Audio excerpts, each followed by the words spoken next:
Hi friends, இன்றைக்கி நான் அரைக்கீரை வச்சு பொரியல் செய்ய போகிறேன். அதுக்கு பாத்திரத்தை அடுப்பில் வச்சு அதில் தேவையான அளவு எண்ணெய் ஊற்றி எண்ணெய் சூடானதுக்கப்புறமா கடுகு கொஞ்சம் சேர்த்து அது பொரிஞ்ச உடனே ஜீரகம் கொஞ்சம் சேர்க்கணும். சீரகம் கொஞ்சம் சேர்ந்ததுக்கப்புறம் ரெண்டும் பொரிஞ்சு வந்ததுக்கப்புறமா ஒரு 5 பல் பூண்டு அதை நல்லா பொடிசாக கட் பண்ணி அது கூட சேர்த்து நல்லா வதக்கி விடணும்.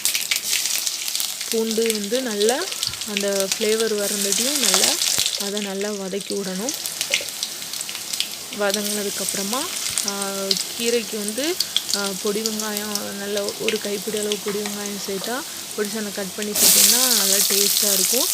ஆனால் என்கிட்ட பொடி வெங்காயம் இல்லை. இப்போ அதனால் ஒரு பெரிய பல்லாரியை பொடிசாக கட் பண்ணி அது கூட சேர்த்து அதை நல்லா வதக்கி விடணும். இந்த கீரை பொரியலுக்கு வேறு எதுவுமே போட வேண்டாம், தேங்காய் எதுவுமே சேர்க்க வேண்டாம். நான் கடுகு கூட நான் சீரகம்லாம் சேர்த்துட்டேன். காரத்துக்கு மட்டும் நம்ம காரத்துக்கு தேவையான அளவு நம்மளுக்கு எவ்வளோ தேவையோ அதுக்கு தக்கன மிளகாய் சேர்த்துக்கிடலாம். நான் 2 சின்ன பச்சை மிளகாய் மட்டும் அது கூட சேர்த்து பொடிசாக கட் பண்ணி சேர்த்து வதக்கி விடுறேன்.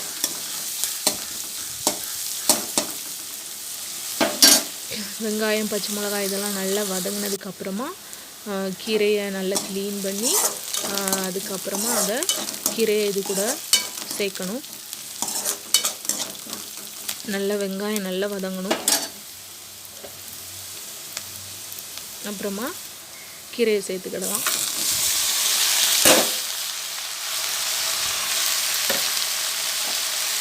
கீரையை நல்லா சேர்த்து அதை நல்லா அது கூட வெங்காயம் பச்சை மிளகாய் கூட நல்லா மிக்ஸ் ஆகி நல்லா வதக்கி விடணும்.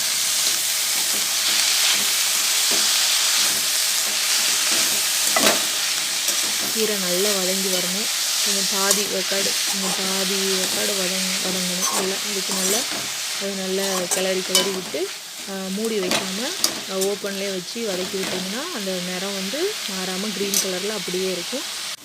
கீரை பாதி வெந்துட்டு இப்போ தக்காளி ஒரு பெரிய தக்காளியை பொடிசாக கட் பண்ணி இது கூட சேர்த்து அதையும் நல்லா வதக்கி விடணும். தக்காளி அந்த கீரை கூட நல்லா மசிஞ்சு வதங்கி வரணும்.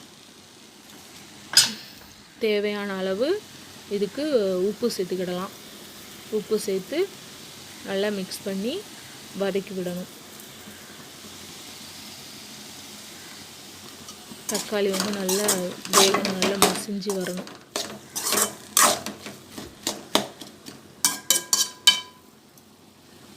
நல்லா வதங்கட்டும்.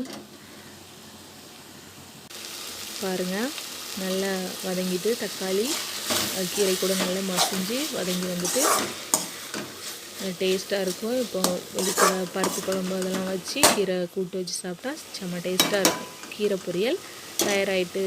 Bye friends.